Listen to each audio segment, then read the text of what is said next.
शं वरुणः शन्नो भवत्पर्यमा शन्न इन्द्रो बृहस्पतिः शन्नो विष्णुरुक्रमः ॐ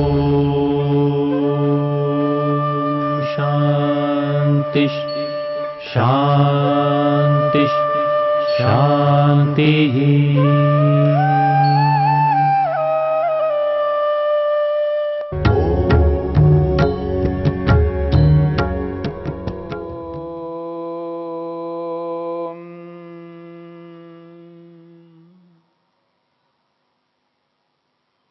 तत्प्रतिषेधार्थम एकतत्वाभ्यासः समाधिपाद के 32वें सूत्र को लेकर के हम विचार कर रहे हैं। विघ्नों को, बाधकों को, योग के शत्रुओं को रोकने के लिए महर्षि पतंजलि ने एक तत्व अभ्यासः कहा। एक परमपिता परमात्मा का निरंतर अभ्यास करते जाना, परमेश्वर के गुणों, कर्मों और स्वभावों को निरंतर अनुभव करते जाना। ईश्वर के गुण, कर्म, स्वभावों को यदि आत्मा यानी मनुष्य अपने समक्ष रखता है तो वह कभी भी पाप कर्म नहीं कर सकता। पाप कर्मों से बचने का एकमात्र उपाय है ईश्वर। जब तक ईश्वर मनुष्य के समक्ष रहता है तब तक मनुष्य किसी भी पाप को नहीं कर सकता। यदि कोई पाप कर रहा है तो समझना चाहिए उसके समक्ष ईश्वर का स्वरूप नहीं है। वह मनुष्य ईश्वर की व्यापकता को स्वीकार नहीं कर रहा है। वह मनुष्य ईश्वर की शक्ति को, सर्वशक्तिमत्ता को अनुभव नहीं कर रहा है। वह मनुष्य ईश्वर के सर्वज्ञ स्वरूप को अनुभव नहीं कर पा रहा है। उसके न्याय को अनुभव नहीं करता, तभी जाकर के व्यक्ति पाप करता है। इसलिए महर्षि पतंजलि कहना चाहते हैं, परमपिता परमात्मा का अभ्यास करना है। योगाभ्यासी को, योग करने वाले व्यक्ति को, योग मार्ग को जिसने अपनाया है उसका मार्ग ही योग मार्ग है। उसको ईश्वर तक पहुंचना है, समाधि लगानी है, ईश्वर का दर्शन करना है, तो एक तत्व अभ्यासः, उस परमात्मा का अभ्यास उसे करना हो। उस परमात्मा का जब अभ्यास करेगा तो अर्थात जब कभी भी वो कर्म करेगा तो ईश्वर को ध्यान में रख करके करेगा। ईश्वर को ध्यान में रख करके कर्म करना ही एक तत्व अभ्यास का अभिप्राय है।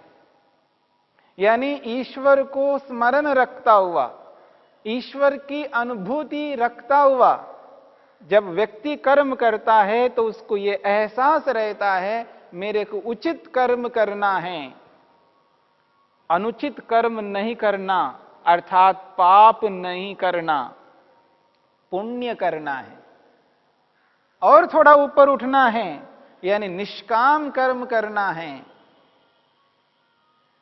पाप कर्म तो दूर की बात है, मिश्रित कर्मों की तो दूर की बात है, पुण्य कर्म भी छोड़ दूं, निष्काम कर्म करूं। तो निष्काम कर्म तक पहुंचना है तो ईश्वर की अनुभूति बनाए रखना है, ईश्वर प्रणिधान करना है, ईश्वर की आज्ञा का ही पालन करना है। जो हम कर्तव्यों को करने लगते हैं वो कर्म है, और कर्तव्य कर्म जब प्रारंभ करते हैं तो समझ लेना है कि उचित करना है तो ईश्वर को सामने रखना है। अनुचित करने वाला ही ईश्वर को सामने नहीं रखता, अर्थात ईश्वर को अनुभव नहीं करता। मुझे ईश्वर देख सुन जान रहे हैं ऐसा बोध उसको नहीं रहता, ईश्वर की शक्ति उसके समक्ष नहीं रहती, ईश्वर का न्याय उसको दिखाई नहीं देता। जिस व्यक्ति को ईश्वर का न्याय दिखाई नहीं देता हो ईश्वर की शक्ति उसके समक्ष नहीं हो, उसकी व्यापकता, उसकी सर्वज्ञता उसको समझ में नहीं आती हो, तब जाकर के व्यक्ति पाप कर्मों को करने लगता है। चाहे वो कोई भी व्यक्ति हो, चाहे वो मन से कर रहा हो या वाणी से कर रहा हो या शरीर से कर रहा हो। 3 प्रकार से कर्म करता है, मन से, वाणी से और शरीर से।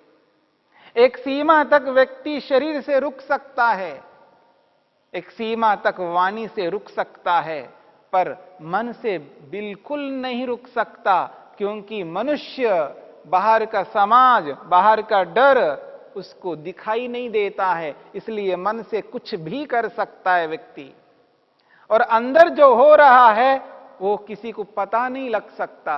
और जब व्यक्ति का मन भ्रष्ट हो जाता है, मानसिक रूप से ऐसे ऐसे घिनौने कर्म करता है व्यक्ति, उसी का परिणाम है जब वो वाणी का प्रयोग करता है, उसी मन का परिणाम है जब वो शरीर से करता है। जो शरीर से घिनौने करने लगते हैं वो इसलिए करने लगते हैं क्योंकि मन से कर चुके होते हैं। वाणी से इतना घिनौना बोलते हैं क्योंकि वो मन से कर चुके होते हैं। जब हमने मन पर ही नियंत्रण किया हो, मानसिक रूप से नियंत्रण कर लिया, क्योंकि मन के अंदर बैठ करके भी ईश्वर देख रहे हैं, जान रहे हैं, समझ रहे हैं, ये बोध ईश्वर प्रणिधान करने वाले व्यक्ति को होता है, हर किसी व्यक्ति को नहीं होता। जिसने ईश्वर को सर्वव्यापक स्वीकार किया, सपर्यगात, ईश्वर कैसा है? सपर्यगात, सपरिअगात, वह ईश्वर, यानी हे ईश्वर आप परिअगात, सर्वत्र व्याप्त है, सर्वत्र गए हुए हो, ऐसा कोई स्थान नहीं है जहां आप ना हो, सर्वत्र विद्यमान हो। वेद कहता है सपरिअगात, शुक्रम, यानी शुक्रम, सर्वशक्तिमान हो। अकायम, आप कैसे हो? काया से रहित हो, शरीर में आने की आवश्यकता नहीं है प्रभु, आप बिना शरीर के संपूर्ण ब्रह्मांड का निर्माण कर रहे हो, करते हो। हर सृष्टि में संपूर्ण ब्रह्मांड को आप ही बनाने वाले हो,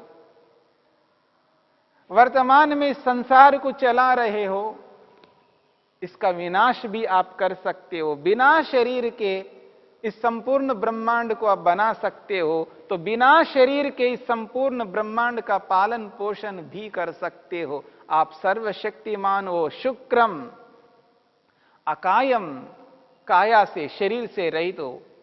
अव्रणम, व्रण से रहित हो, आप में कोई छेद नहीं, छिद्र नहीं, क्योंकि आप अखंड एक रस निर्विकार हो। अस्नावीरम, जब आपका कोई शरीर ही नहीं है तो नस नाड़ियां भी कहां से होंगी? अस्नावीरम, नस नाड़ियों से रहित हो। शुद्धम, आप पवित्र हो, निर्मल हो, आप कोई ऐसा पाप नहीं कर सकते हो। आपका मन, आपका स्वरूप, आप संपूर्ण रूप से पवित्र हो। आपकी जो मनन शक्ति है वो आपका मन है। आप जो संकल्प करते हो, वो संकल्प करना रूपी जो सामर्थ्य है वो भी आपका मन हो। इसलिए कहा मनीषी, आप मनीषी हो, आप मन के स्वामी हो, और हम सब मनों के स्वामी भी हो। हमारे मन में जो कुछ भी हो रहा है वो आप जानते हो, समझते हो। अपाप विद्धम हो, यानी आप पाप कभी नहीं करते। आप जितने भी कर्म करते हो, आप एक भी ऐसा कर्म नहीं करते हो जिसको पाप कह सके। सृष्टि की उत्पत्ति से लेकर के सृष्टि के विनाश तक न जाने आप कितने कर्म करते जा रहे हो। प्रत्येक आत्मा को निरंतर उसके कर्मों का फल प्रदान कर रहे हो। प्रत्येक व्यक्ति के कर्म को आप अनुभव कर रहे हो। कोई ऐसा कर्म कभी नहीं करते हो जो पाप से युक्त हो, अपाप विद्धम। कवि हो, सर्वज्ञ हो, संपूर्ण ब्रह्मांड को उत्पन्न करने वाले आप कितने ज्ञानी हो, इस ब्रह्मांड को देखने से ही पता लगता है प्रभु। आप सर्वज्ञ हो, मनीषी तो हो ही आप, परिभु आप सबको जानते हो, सबके स्वामी हो, सब पर दमन करते हो, सबके पाप कर्मों को आप रोकते हो, आप न्यायकारी हो। परिभु न्यायकारी हो, स्वयंभू स्वयं सिद्ध हो, आप किसी से उत्पन्न होने वाले नहीं हो। मंत्र जो कहता है सपरि अगाथ शुक्रम, सपरियगात शुक्रम अकायम अव्रणम अस्नावीरम शुद्धम अपाप विद्धम कवि मनीषी परिभू स्वयंभू। जब मंत्र के इन शब्दों को व्यक्ति समझने लगता है, जब इस स्वाध्याय के माध्यम से, वेद स्वाध्याय के माध्यम से ईश्वर के स्वरूप को जानने लगता है, जैसे ही वो मंत्र बोलने लगता है तो उसको एहसास होता है सपर्यगा शुक्रमकाय मौरनमस्नावीरम शुद्धम अपाप विद्धम कविर्मनीषी परिभू स्वयंभूर याथा तत्यतोर्थान वेदधात शाश्वतीभ्यः समाभ्यः। ये परमेश्वर शाश्वत हम आत्माओं के लिए अर्थान ये जो वेद रूपी अर्थों को आप हमारे लिए उपदेश करते हो, वेद हमारे लिए आपने प्रदान किया है, वेद ज्ञान देने वाले आप ही हो प्रभु। वेद का उपदेश आपने ही किया। वेद कहता है कि आप व्यापक हो, वेद कहता है आप सर्वज्ञ हो, वेद कहता है आप सर्वशक्तिमान हो, वेद कहता है आप न्यायकारी हो। सपर्यगात, इससे ईश्वर की व्यापकता का बोध होता है। शुक्रम से सर्वशक्तिमत्ता का बोध होता है। कवि से ईश्वर की सर्वज्ञता का बोध होता है। परिभू से ईश्वर की न्यायकारिता का बोध होता है। ईश्वर के जितने भी गुण कर्म स्वभाव हैं, इन सबको जब व्यक्ति वेद के माध्यम से जानने लगता है, तब उसे एहसास होता है ईश्वर क्या है, ईश्वर का कैसा स्वरूप है। मैं ईश्वर के इस पवित्र स्वरूप को अनुभव करता हुआ उसकी व्यापकता को, उसकी सर्वज्ञता को, उसकी सर्वशक्तिमत्ता को, उसकी न्यायकारिता को एहसास करता हुआ, अनुभव करता हुआ मैं कैसे पाप कर सकता हूं। अपाप विद्धम, निष्पाप परमपिता परमात्मा को अनुभव करता हुआ मैं कैसे पाप कर सकता हूं। मनीषी, जो मेरे मन को जानने वाले हैं, जो मेरे मन में बैठ करके मेरे मन के विचारों को जानने वाले हैं, जब मेरे को यह एहसास होता है तो मैं मन से ऐसा कैसे चिंतन मनन कर सकता हूं जो ईश्वर के विरुद्ध हो। जब मेरे को यह बोध रहता है मेरे मन में बैठ करके मेरे मन को दमन करने वाले हैं, मेरे मन को नियंत्रित करने वाले हैं, निरंतर मेरे मन में प्रेरित करने वाले हैं, देखो यह कर्म आप नहीं कर सकते। भय शंका लज्जा उत्पन्न करने वाले हैं, मेरे मन के अंदर बैठ करके मेरे को सही दिशा देने वाले हैं। सदा मुझ आत्मा को पवित्र कर्मों में प्रेरित करने वाले उस प्रभु को मैं एहसास करता हुआ कैसे पाप कर सकता हूं? नहीं कर सकता। जब मैं पाप कर्मों से बचता जाऊंगा तो ये जो विघ्न हैं जो उत्पन्न होते हैं वो विघ्न ही उत्पन्न नहीं होंगे। ये विघ्न इसलिए उत्पन्न होते हैं क्योंकि मैंने ईश्वर को नकारा है। ईश्वर के स्वरूप को अपने समक्ष नहीं रखा है, ईश्वर को मैंने भुला दिया है, ईश्वर की अनुभूति करना मैंने छोड़ दिया है, तब जाकर के यह स्थिति उत्पन्न हो जाती है। तब जाकर के मेरे शरीर के अंदर नाना प्रकार के रोग उत्पन्न होते हैं। तब मैं कामचोर बनने लगता हूं। जब स्वाध्याय करना ही मैंने त्याग कर दिया, वेद को पढ़ना ही बंद कर दिया, जब मैं स्वाध्याय ही नहीं करूंगा तो मेरे मन में तो संशय ही संशय उत्पन्न होते जाएंगे, क्योंकि बिना ज्ञान के मनुष्य में संशय पैदा होते हैं। ईश्वर की आज्ञा का जब पालन नहीं करता है तो व्याधि उत्पन्न हो जाती है।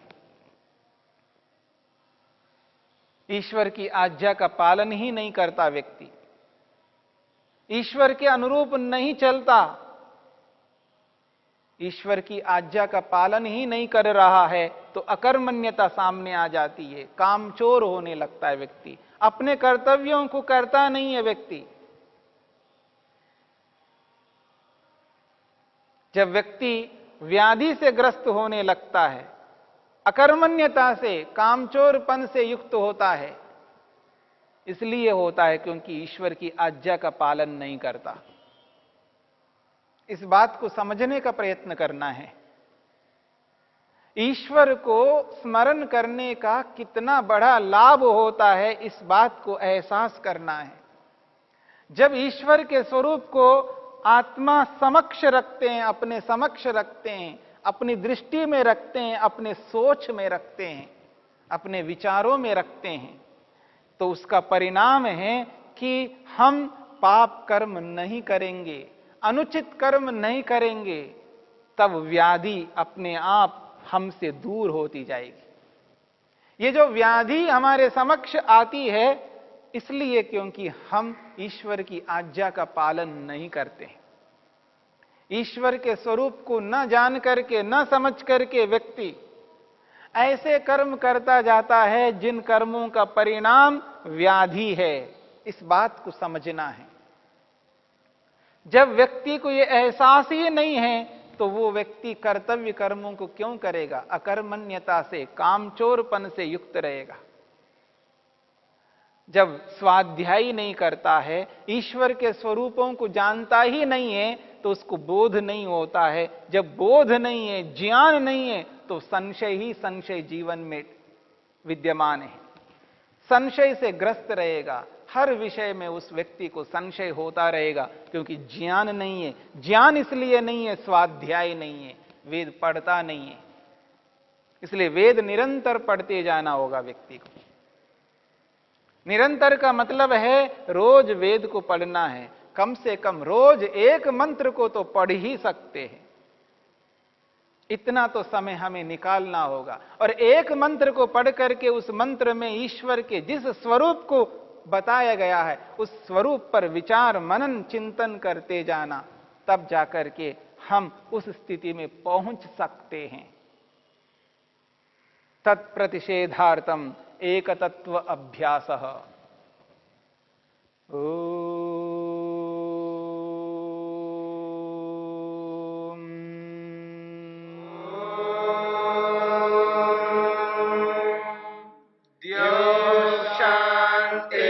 शांतिरंतरिक्षं शांतिर्पृथिवी शांतिरापः शांतिरोषधयः शांतिः वनस्पतयः शांतिर्विश्वे देवा शांतिर्ब्रह्म शांति सर्वं शांति शांतिरेव शांति शाम